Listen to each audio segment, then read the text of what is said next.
Olá, sejam bem-vindos a mais um programa Educar para Empreender. Este programa que é gravado aqui, nesta entidade centenária que é a Associação Comercial de São Paulo, que há 128 anos defende o empreendedorismo e a livre iniciativa. Também aqui funciona a Faculdade do Comércio, que é esta faculdade onde eu sou diretor, cuja preocupação, cujo foco é justamente a qualificação do varejo, do comércio e do empreendedorismo como um todo. Vocês sabem, este programa aqui no canal Empreender é uma iniciativa do Grupo Bandeirantes, que criou esse canal cuja programação é toda ela dedicada ao empreendedorismo. O nosso entrevistado de hoje, além de um queridíssimo amigo, é Walter Ioshi. O Walter tem uma carreira muito interessante no empreendedorismo privado e no empreendedorismo público. E é sobre isso que a gente vai falar hoje. Walter, já dando início aqui ao nosso bate-papo, queria te perguntar justamente o seguinte: qual é a história da Xen, que é essa companhia que você participa ainda dela, não é isso? E que está envolvida com o ramo de cosméticos, que a gente sabe que no Brasil, Walter, é o ramo que não enfrenta crise, nunca enfrentou. Porque o brasileiro é vaidoso, né? Mulheres, e agora pesquisas revelam que o homem brasileiro é um dos mais vaidosos do mundo, e eu sei que é uma indústria muito importante. Muito obrigado, professor Wilson, pela oportunidade de estarmos contigo aqui e parabéns pelo seu trabalho à frente da nossa Faculdade do Comércio. Está entre as 5 melhores do nosso país. É, exatamente, entre as faculdades privadas. Tempo, então está de parabéns por esse case de sucesso. E eu queria falar primeiro que a minha família é uma família de imigrantes. Meu pai veio do Japão na década de 50, de navio, solteiro e sozinho. E a minha mãe é descendente de japoneses do interior de São Paulo. Se casaram, tiveram 3 filhos. Aí o meu pai da agricultura, a minha mãe como feirante, montaram um pequeno comércio de artigos para cabeleireiros no bairro da Liberdade, na cidade de São Paulo. Foi daí que tudo surgiu. Eu me formei em administração. Ao longo do tempo, com toda a dedicação dos meus pais, nós tivemos uma boa formação escolar, em escolas públicas, privadas. E aí tive uma experiência fora da família, no mercado financeiro. Tive uma experiência também fora do Brasil, estudando comércio internacional nos Estados Unidos, mas sempre aprendendo um pouco das duas culturas, principalmente da cultura brasileira e japonesa. E o meu pai, no finalzinho da década de 80, ele criou uma empresa, já uma indústria de cosméticos, para representar uma marca japonesa chamada Bigen. É uma coloração capilar que o meu pai e nós começamos a empreender e a distribuir no mercado nacional.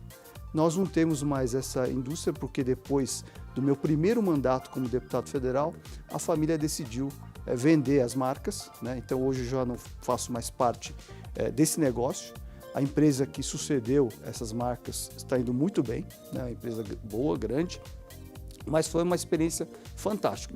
Pequena, com o tempo crescendo e colocando o produto no mercado em mais de 40 mil pontos de venda, segundo então pesquisa Nielsen. Então, interessantíssimo. Foi uma boa experiência. E veja só, Walter, você sabe que a gente falou nesse introito desse meu programa, sobre a questão do setor de cosméticos, que é um setor que não experimenta crise, Todos os dados, quando saem as pesquisas de varejo ou propriamente da indústria, que tem a indústria de cosméticos e tem o varejo dos cosméticos.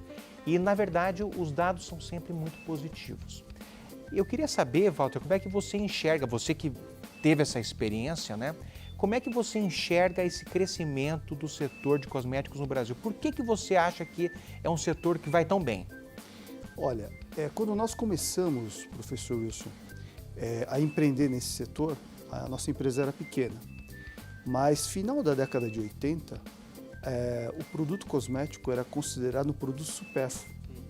Tinha uns 77% de IPI, 25% de ICMS. Pesado. Então, essa tributação, ela equivalia à tributação de bebidas alcoólicas, de produtos considerados supérfluos. Uhum.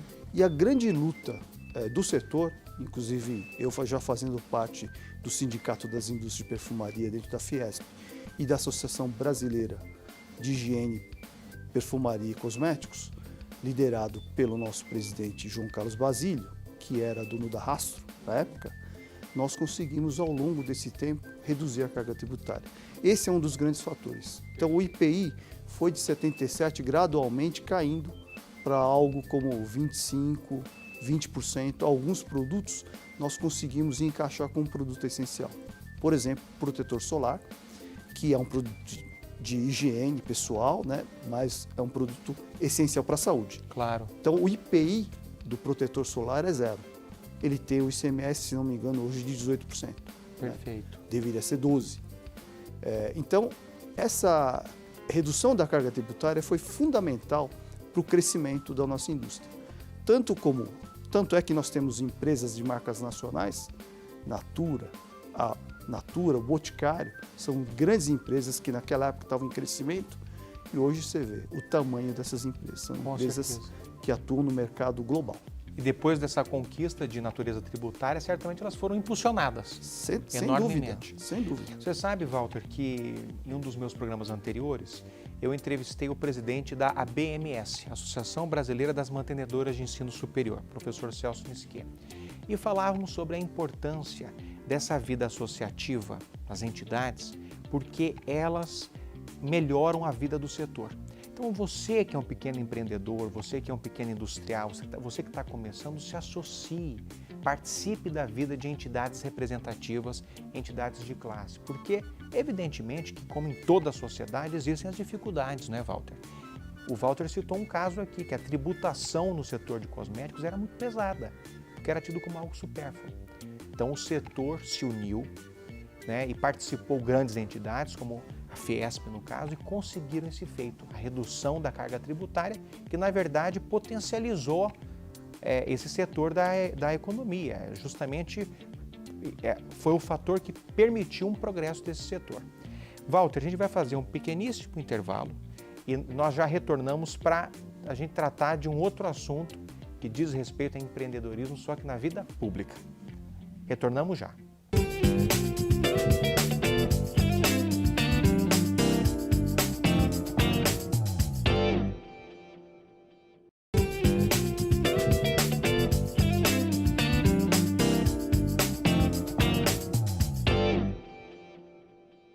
Olá, retornando aqui ao segundo bloco do nosso programa Educar para Empreender com Walter Yoshi, que na verdade é um exemplo de empreendedorismo privado e empreendedorismo público. Walter, nós conversávamos no primeiro bloco sobre a sua vida, né, em empreendimentos no setor de cosméticos, que é uma indústria importantíssima para o Brasil, que, como eu estava dizendo, é um setor que não enfrenta crise, né, porque o brasileiro de fato abraçou todos esses produtos, tanto o homem como a mulher. Aliás, o homem brasileiro, em várias pesquisas, é citado como um dos homens mais vaidosos do mundo. Mas você, Walter, também se dedicou à carreira pública. Todos que nos assistem são, na verdade, empreendedores. E o empreendedorismo público é um empreendedorismo muito interessante, porque no seu caso, você usou o empreendedorismo na vida pública para auxiliar a iniciativa privada. Eu gostaria de entender como é que foi essa sua entrada na vida pública, como é que você vislumbrou isso, né, para dar exemplo para os nossos jovens que nos assistem. Olha, professor, eu nunca tive essa ideia de me tornar um homem público. Apesar de ter estudado administração pública na Fundação Getúlio Vargas, minha carreira toda foi na iniciativa privada.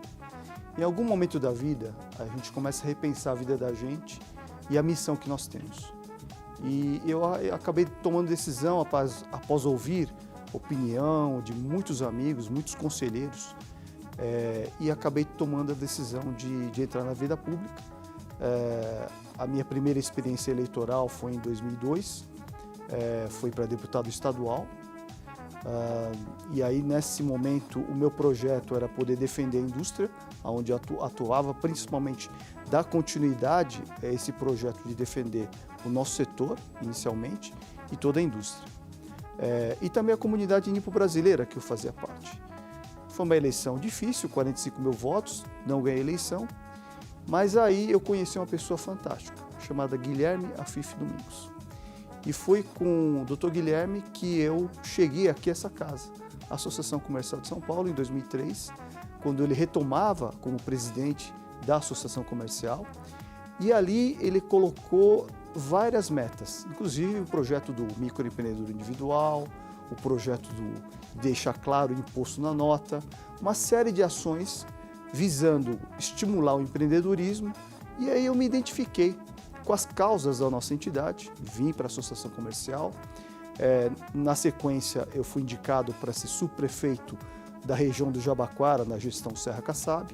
Foi aí que eu tive a oportunidade de exercer efetivamente uma experiência na vida pública, né?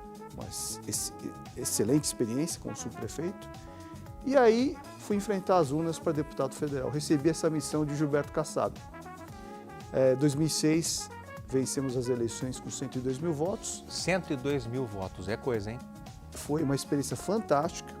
E aí poder representar a voz da iniciativa privada, principalmente dos pequenos empreendedores lá em Brasília. Perfeito. E nessa seara, Walter Yoshi, eu gostaria de saber quais foram os projetos que você realizou, já que você era representante dos empreendedores. Além desses projetos que eu já citei no começo, né, que foi a tramitação do projeto do microempreendedor individual, foi um deles.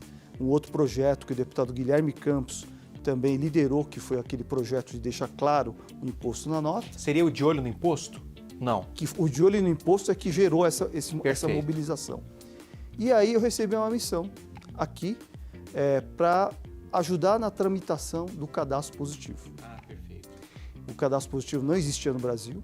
Desde a minha primeira legislatura, nós começamos a trabalhar. E na última, como relator, inclusive em plenário, nós conseguimos votar uma mudança no cadastro positivo que tornou esse projeto viável. Você poderia nos explicar o que seria o cadastro positivo, Walter? Sim, claro, professor.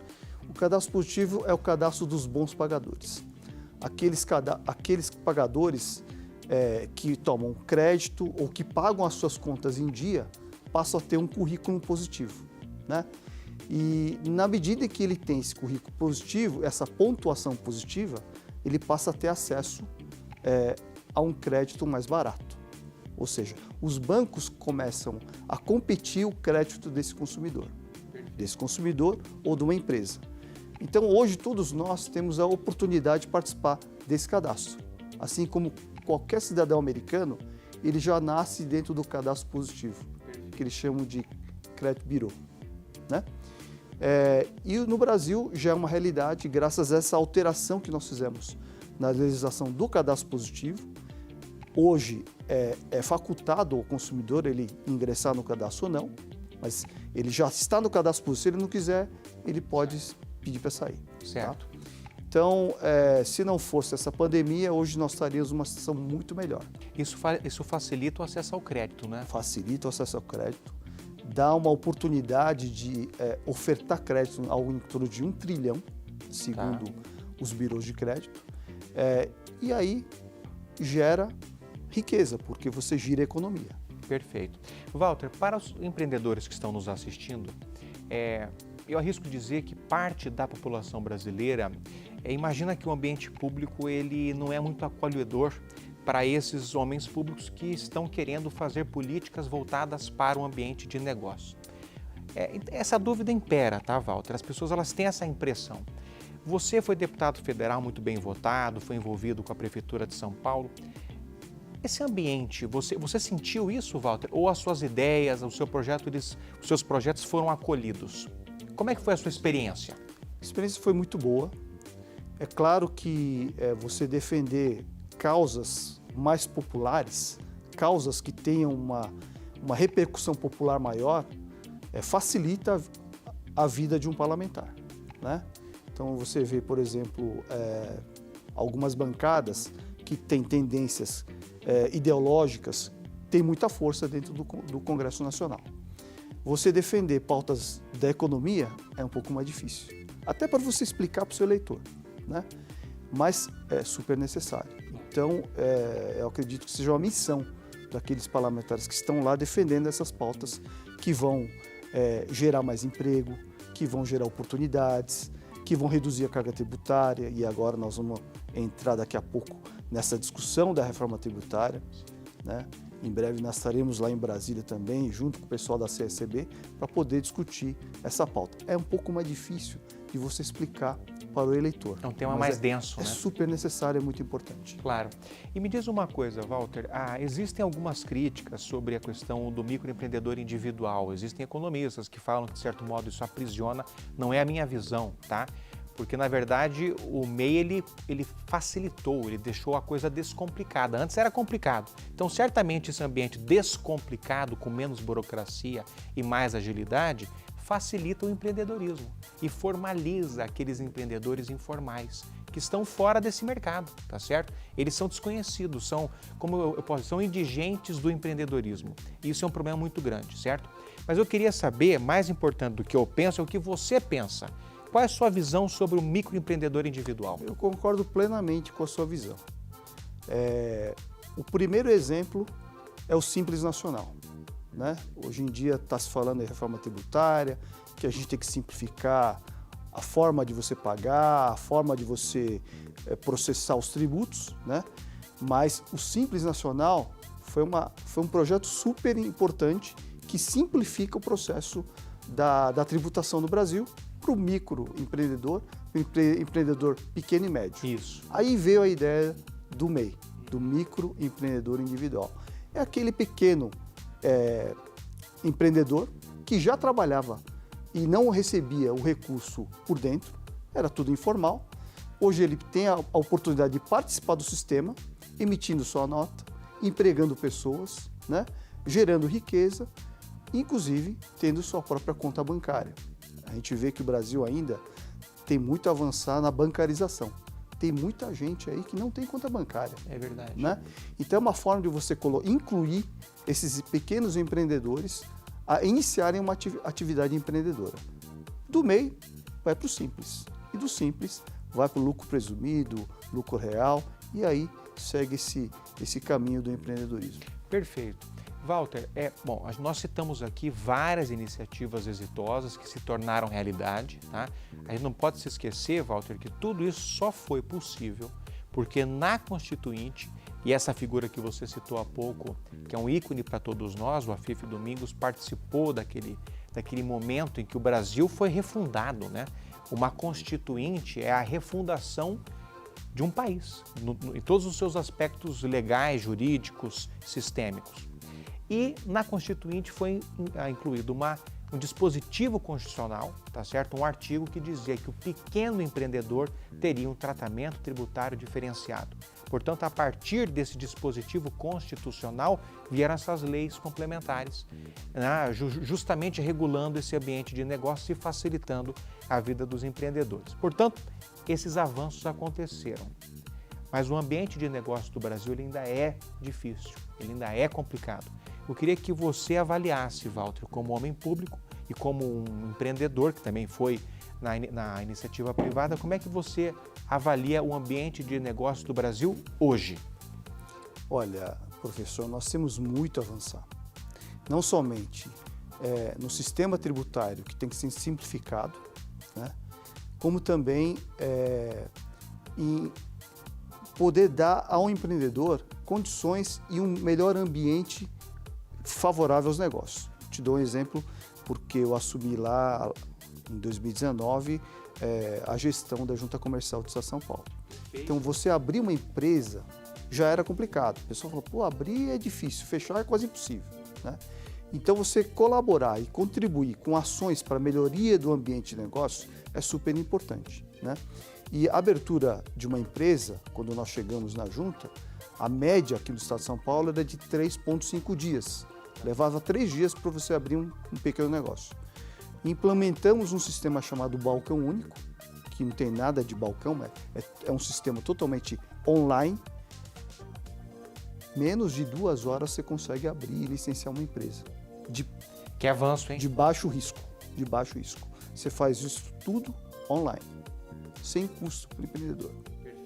Se você vai abrir uma limitada, você tem os custos que você acaba pagando lá para a junta comercial, para o seu contador para abrir. Agora, é muito importante no Brasil você estar bem assessorado com bons contadores. E eu quero dizer isso porque o nosso cliente primeiro na junta comercial eram os contadores. Sim. E eles têm essa noção de que o bom serviço é o serviço facilitado. Porque se fala, não, porque existem prestadores de serviços que criam dificuldade para vender facilidade.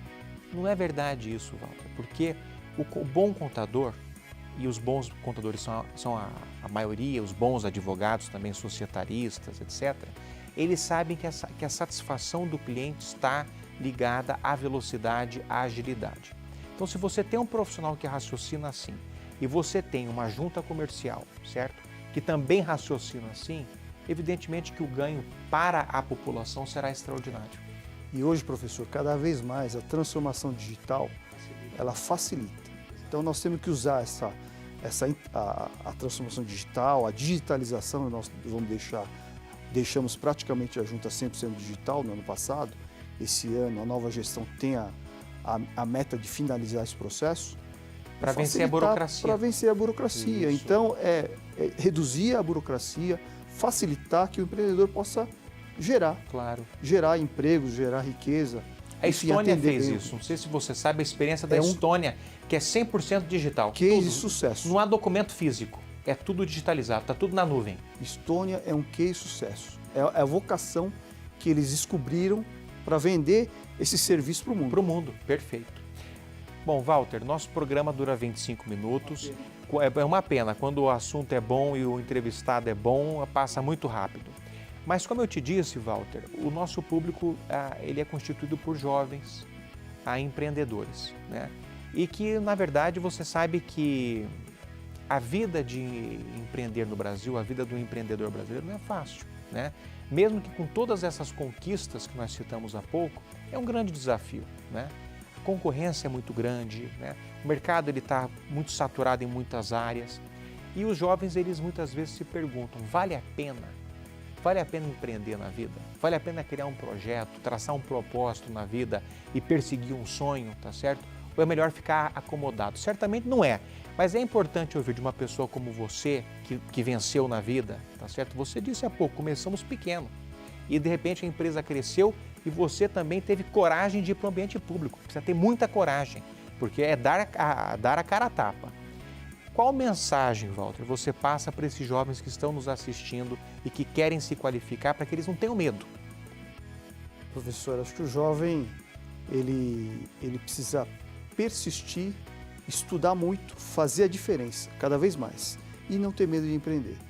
Agora, é importante que os jovens também possam participar de entidades como a nossa, né?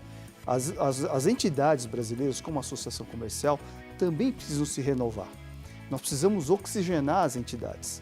Aqui nessa casa nós temos, por exemplo, o caso da Alessandra, que é nossa vice-presidente, o caso do Léo Ramos também é nosso vice-presidente, são jovens empreendedores.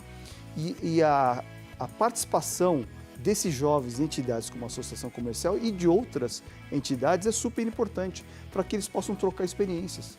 Ainda mais agora nesse mundo de startups. Então nós estamos vendo vários projetos liderados por jovens, dando oportunidade para outros jovens. Então eu digo para eles, olha, vamos estudar, trabalhar muito, né? Não ter medo. Não ter medo, fazer as coisas sem medo.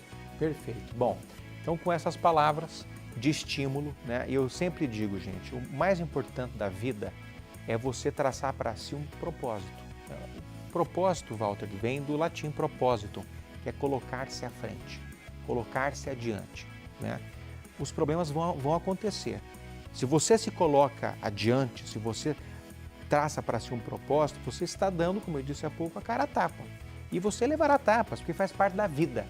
O que não pode acontecer é você perder a resiliência, a coragem de seguir adiante, não é?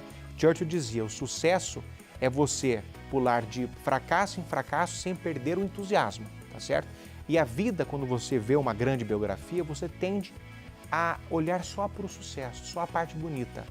Você não enxerga aquele iceberg, ou aquele fundo do iceberg que tem embaixo, que é muito maior do que a ponta, né? Então as pessoas sofrem muito para atingir o sucesso, mas quando você atinge é uma coisa extraordinária, porque você passa a ser referência para o seu grupo, você encontra a redenção financeira, você encontra a segurança e você, como eu disse, você passa a ser referência para o seu grupo e deixar uma mensagem, uma obra na terra, o que é muito importante. Walter, muito obrigado pelo seu tempo.